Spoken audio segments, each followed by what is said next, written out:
So here's the theme of today's show. Donald Trump is a mirror that drives men mad. I have been thinking about this because I cannot help but look at this country right now and notice that things are going really well. Are there problems? Sure, there are problems. Is there anything to get hysterical about? I would say no. I would say things are good. The economy is good. You know, we're kind of at peace. This thing that's happening in Afghanistan, we lost 3 soldiers over there. I still think there's a good reason to pull out. I think Trump's instincts were right on this, but still, we're largely at peace. The president is doing mostly clever stuff. Everybody gets hysterical about everything he does, but getting out of the Iran deal, surely the right thing, the Paris deal. And everybody is so angry, and everybody, especially on TV, is so crazy. And I started to think, what is it about Donald Trump that drives people crazy? And obviously, it's a cliche to talk about Trump derangement syndrome, especially because there was a Bush derangement syndrome. They invented that phrase for Bush, and there certainly was a Mitt Romney derangement. So that's just the usual hatred of Republicans. But Donald Trump does something to people, and I've been thinking about it. And I really think what he does is that he reflects, and by the way, before I say this, this has nothing to do with his own flaws as a human being, his own mistakes as president. Everybody has flaws. He's a big character. He has big flaws. He's made mistakes as president. Nothing to do with that, but he reflects people's failures back at them. And the reason they can't let go of his image is if they let go of his image, they have to admit what was going wrong up till the moment Trump arrived and why Trump is here, because they don't want to take responsibility for it at all. And this is whether people on the right or on the left. My attitude toward Trump has remained exactly the same. It has been my tragic attitude toward everything. I have a tragic attitude toward life, that some things can't be helped, that some decay, lives are going to decay, your life is going to end, everything built by human beings falls. We're just trying to defend the day. We're trying to keep free for another day because we know eventually freedom collapses. All systems of government collapse. Plato and Aristotle told us this, but we keep our republic alive for one more day, and that is a victory. That's my attitude. So we had a choice in this election, right? It was between Trump, with all his flaws, and they are big flaws. He's a guy who brags about committing adultery. He's a guy who had some questionable business deals. He's a guy who's made statements that nobody, certainly I, can't embrace. All those things are true. The other person he was running against was a serial criminal. She was a woman who had taken money, I have to say allegedly, because it's never been proved, but she had clearly, it seems to me, used her foundation to take money in return for selling government favors. That seemed really clear to me. And even if all that, even if a history of whitewater, of stoning the investigator, Ken Starr, when he was trying to investigate her shady dealings down in Arkansas, even if all that was washed away, and the money coming into the foundation that disappeared and the money coming into the foundation where people got favors for it, even if all that was erased, here was a woman who was openly against the First Amendment. And she was openly against the Second Amendment and was clearly going to have the ability to at least appoint one judge. And as we now know, would have been able to appoint 2 Supreme Court justices to secure a world where the First Amendment was going to be permanently crippled. We know this because of her hatred of Citizens United, which was a pure First Amendment case. And we know that her feeling about the Second Amendment was that Heller was wrongly decided, so you didn't have the right to bear arms. It seemed to me that that was especially after 8 years of Obama and his leftist policies, which he would have nailed down for good, it seemed to me that that was a genuine threat to the American experiment. I'm not saying the country would have gone up in smoke. I'm not saying it would have been the apocalypse. I'm saying the country, I do not think, would have recovered anytime soon from the depredation of this dishonest and anti-American woman. That's what I think. And so it was an easy choice for me. I didn't like voting for Trump. I've been extremely happy with the things that he has done with his policies. I don't have to list them again, but you know, the judges and the regulations and all that stuff and the tax cuts. But anyone who rewrites this history to say, oh, it would have been fine if Hillary had been elected, it would not have been fine. It was not going to be fine. I mean, they would not have held off on the Supreme Court justices forever. She really wasn't. She's also a tremendous incompetent. Anybody who says this is fine. And these guys, I don't want to name them like Max Boot, but these guys on the right who will not let it go, who rewrite history to say that she was not criminal. These guys who say, oh, you know, Obama didn't use the IRS to silence his opposition. He wasn't corrupt. They are being childish. And why are they being childish? Because their vision failed. A lot of these guys were neoconservatives who hooked in to the George W. Bush freedom agenda. And that freedom agenda has failed. We can see that in Afghanistan. We can see it to some degree in Iraq. We can see it throughout the Middle East. The fact that we have to deal with Saudi Arabia so as not to deal with Iran tells us that the freedom mission in the Middle East failed, and they will not accept it. And Trump, with his, Bush lied us into war nonsense, and with his basically isolationist ideas, his isolationist feeling is a reflection of that failure. But more than that, there's a reflection of the failure of conservatism, people like me, to reach out and feel the pain of the people in the middle of the country. Guys I really like Kevin Williamson. I like him personally, and I like his mind, and I like what he writes. But he comes from what he himself would call a hillbilly background, and he's very strong in blaming people for their own failures because he lived with it and he saw it and he sees the dysfunction that leads to opiate addiction. The guy who won't leave his community to find a job elsewhere, and he blames them for that. And a lot of people blame the unemployed for their own unemployment. It's kind of like blaming, it's the same thing as blaming black people in their community for the dysfunction in their families without taking into account that when your mom is a crack whore and your dad's long time gone, it's not that easy when you're 12 to get your mind right. It's not that easy to put things together, especially when the schools are a mess. So it's not enough. It's not enough to say you're free, pick up and move, go find a job. Conservatism failed those people, and Donald Trump reflects that failure back. And that is a lot of the reason why people cannot accept Trump, even as a tragic choice, which I think to some degree Trump was. He's not a polite guy. He's not, how can I put it? He's not like the kind of person we want to represent us at all times. But the conservatives cannot accept that something went terribly wrong, as indicated by the fact that Trump wiped his opponents away in the GOP and went on to win. Then there's the women.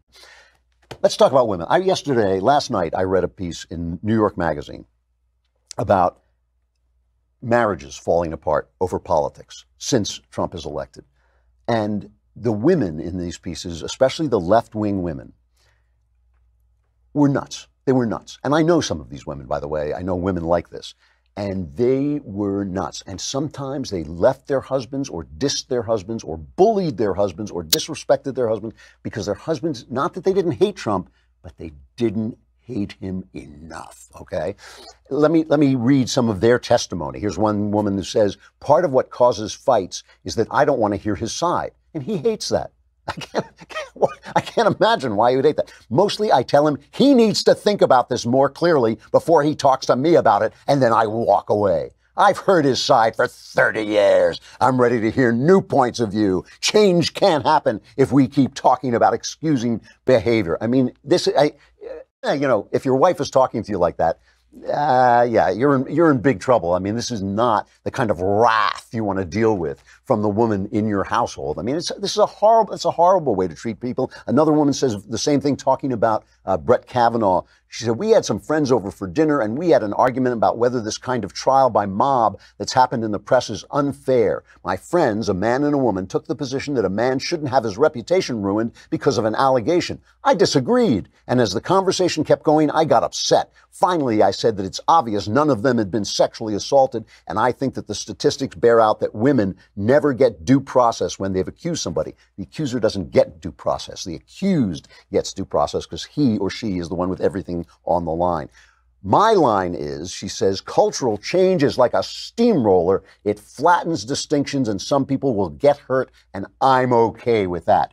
I mean, that's like me, that's like a rich guy saying, yeah, well, poverty is painful and some people get hurt. I'm okay with that, I mean, that's a woman who's lost her mind and lost her way. It was interesting. The only couple here that actually worked things out was the one couple where, in the article, where the woman supported Trump and she was willing to let her husband's leftism go and just be kind about it. And he had to be convinced, but ultimately they compromised.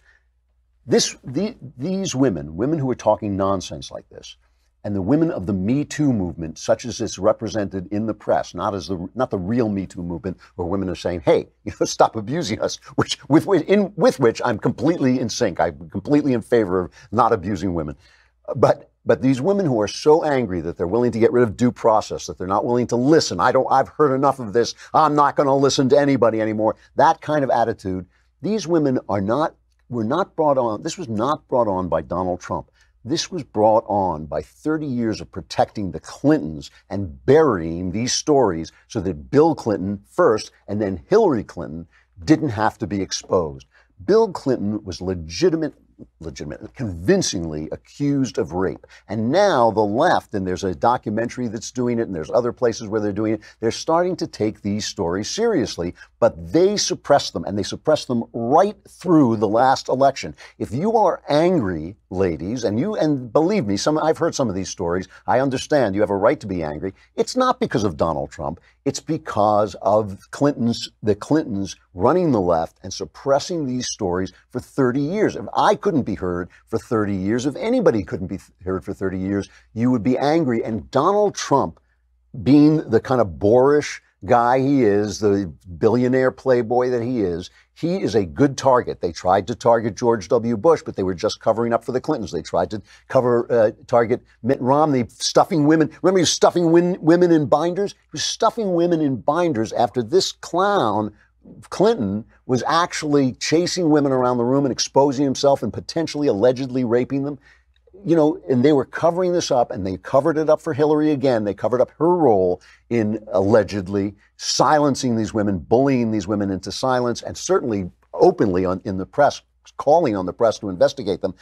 All of that they covered up. When they got to Trump, they got a real good image of that guy, that abusive guy, that guy who puts his hands on you, that guy who looks up your skirt, that guy who says nasty things. Oh, and if, you're a celebrity, women let you do this and that. He's a good mirror for that. But the picture, the image they're seeing in that mirror is the image of their failure to address this since Bill Clinton was president back in the 90s. So I'm not forgiving Trump for who he is. I'm saying that he operates as a mirror for the failure of the left to deal with the true valid complaints of women in the workplace and women, in history. I mean, look, people are bad, people are sinful, and women are weaker than men. And women have something men want. That is the situation that we live in. That's the tragic situation of life, also part of the glorious situation of life in the relations between men and women. But it is a problem, and it certainly becomes a problem in the workplace when you have feminists telling you that men and women are exactly the same and everybody can treat everybody equally, and chivalry is oppressive. When you have feminists telling you that, you've got a problem. That problem was suppressed because of Bill Clinton and because of Hillary Clinton. And Trump reflects that suppression and reflects that failure.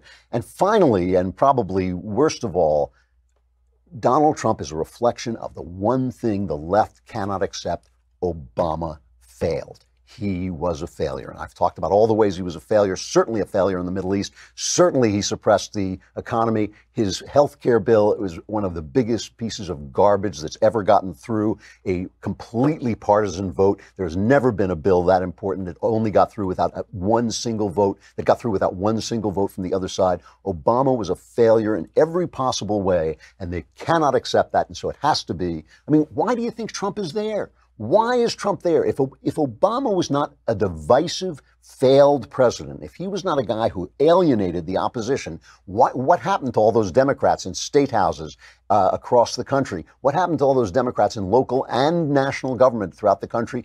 Everybody was afraid to say the emperor was wearing no clothes, but they voted out every single Democrat all around him because he was an utter failure. And Trump, every time they look at Trump, that's what they see. And why do you think Obama can't keep his mouth shut? Why do you think he can't stay home like every other president before him and just stay out of it? He is out there. He said something. We have a clip of him.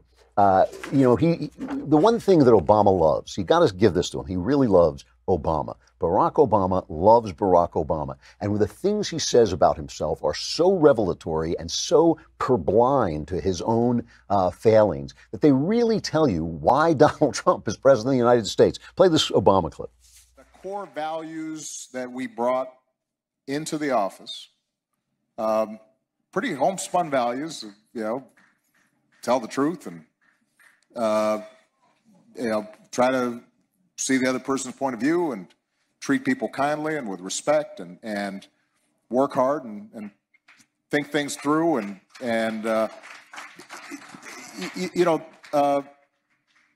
we were able to sustain that in a difficult environment for that to sustain. And not only did I not get indicted, nobody in my administration got indicted, which, by the way, was the only administration in modern history that can be said about. In fact, nobody came close to being indicted.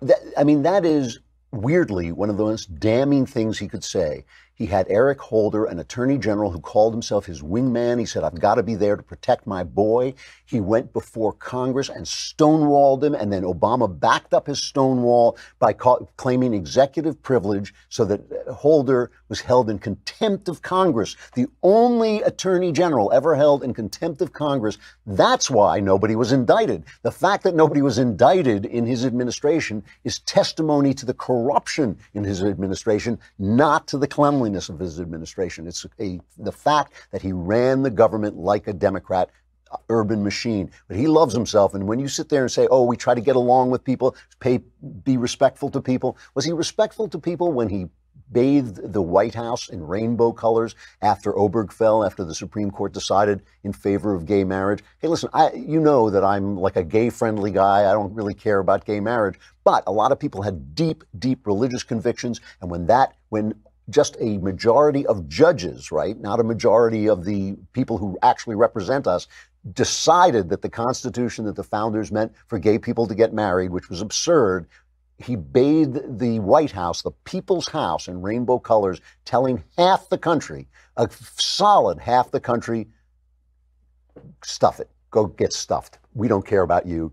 This is not your house. I am not your president. Go to hell. He was a divisive, terrible president. The reason, the key reason Donald Trump is president of the United States is because Obama made people so angry they were ready to start shouting back. And they sent a man who was willing to do that to Washington, D.C. And they left cannot stand the reflection of their own failure in the presence of Donald Trump. Donald Trump is a mirror that drives men mad. And this is part of this Russian investigation. I'm listening to this Russia investigation. All this news is starting to leak now, which is really interesting. For a while, there wasn't a lot of stuff coming out of the Mueller camp. I'm not sure how much of this is coming out of the Mueller camp. There are these two guys, Roger Stone, you all know Roger Stone, he's kind of the operator, and Jerome Corsi, who's this kind of, he's one of these birther crazies. He has all these conspiracy theory stuff.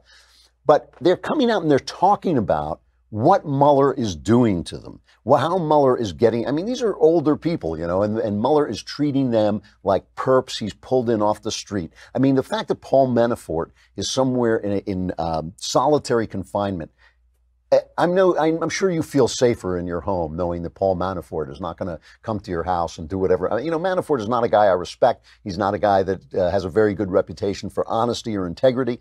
But what is he doing in solitary confinement? Really facing 10 years in prison? And Mueller has this real problem. In fact, Alan Dershowitz, yesterday I want to play this because yesterday I played Alan Dershowitz saying that Mueller's final report is going to be devastating. But here's what he meant. What he meant was, I thought he meant that stuff was going to come out, but apparently he's now clarifying this to say that he thinks Mueller is on the warpath and that Trump is right about him, that he is not being fair. The president has to be ready, and his team has to be ready, because Mueller is not going to produce a neutral report. He's not going to be fair. He's going to produce what he believes is going to be a devastating attack. He's going to put together everything. He's going to use information from Manafort and others without necessarily disclosing that they're liars. And so the president's team has to be ready. And that's why I've suggested that the president's team demand that on the day that the Mueller report is released, that their report is released as well, that the public gets a chance to see both reports. In other words, that when the Mueller report is produced to the Justice Department, it has to be turned over to the team. Well, how can the president's team prepare a statement not knowing what's in the Mueller report? Here's the way what has to happen. Mueller report gets sent to the Justice Department. The Justice Department doesn't release it. It sends it over to the president's team. Right. They then have a week to write a rebuttal looking specifically. Then once their rebuttal is ready, both reports are released at the same time. And Dershowitz makes the really good point that because Mueller has basically busted most of the people he's busted for lying to him, for lying to the FBI, not for anything having to do with Russian collusion, but he's turned the screw on them, saying, you lied to me and you're going to go to prison if you don't talk to me about Donald Trump, as he tries to work. But the problem he has is once you convict a guy for lying, he's not a good witness anymore. So I think it sounds to me, and I haven't heard anybody else say this, so this is my conjecture, it sounds to me like Mueller is getting a little bit desperate, you know? Most of the prosecutors I've ever met, and I've met a lot of prosecutors, most of them are honest people who want to get to the truth. But special counsels and special prosecutors, I've never seen it not happen. They find themselves in this position where after spending $35 million, if they come up empty-handed, they look pretty stupid. You should say, the right thing to say was, yeah, we spent $35 million, and now we know that nothing happened. But they don't. The indictment of Scooter Lippy, classic example. They got nothing. That was the stupidest case ever. It was another one of these political cases that the media got everybody excited about, just like this Russian collusion case. I think Trump has a really good point here that there should be an investigation into how Hillary Clinton got Russian intelligence to as dirt on Trump, and then use that dirt with John Brennan to start a wildfire in the media, and then use that to get the FBI to investigate Trump's campaign. I mean, I think that to me is a lot more Russian collusion than any kind of meeting in Trump Tower, or certainly what they're saying now, well, they knew about WikiLeaks, and WikiLeaks letters came from the Russians, and therefore that's somehow collusion with the Russians, which just seems crazy to me. I want to get to the mailbag, but I do want to play one more cut of this Jerome Corsi talking to Tucker Carlson and telling Tucker about what it's like. And again, this is not a guy I have high respect for, but here he is talking about what it's like to be under the heel of this investigation. The special prosecutors blow you up. They do this, what I call perjury trap. It's really, they ask you a question. They have material they won't show you. You've forgotten about it. They say, you just lied because this email you forgot about in 2016 proves your current memory is wrong. I mean, it's a memory test. It's disgusting. And then they accuse you of lying. It's completely rigged, and it's politically driven by Clinton operatives who have an agenda. And if you can't give them, Roger's right, if you can't give them what they're looking for to fill their narrative, they blow you up and charge you with a crime. And he talks about the fact that this has cost him hundreds of thousands of dollars to defend, which of course they also use to make you come clean. If it's going to ruin you and your family, and you have nothing to leave your kids. He's an older guy. That's a good incentive to start talking and even to start making things up. And it sounds like Mueller is trying to get him to do that, and he can't quite do it. I could be wrong. It's just a guess. I'm beginning to whiff desperation coming out of this investigation, but we'll see, and we'll probably see pretty soon. My only point is all of this stuff is a form of madness. Trump is an outsized figure with outsized flaws, but he's doing a good job as president of the United States. The hysteria that's coming, the radicalization of the young that is beginning to appear, polls are starting to show that the young think this is a terrible racist country, and they're falling prey to the nonsense they're learning in college. This whole thing is a reflection of a failure of conservatism, of classical theoretical conservatism, which which turned a blind eye, a kind of Dickensian eye to the people who are unemployed in the middle of the country, a failure of women to hold to account Hillary and Bill Clinton for the things that were being done in the name of feminism, in the name of protecting abortion, and of course for the failure of Obama and the left to save the country as they promised they were going to do. Trump has many flaws, but he's doing a decent job as president. The country is doing well. It is the reflection of themselves that is driving people crazy. Trump is a mirror that makes men mad.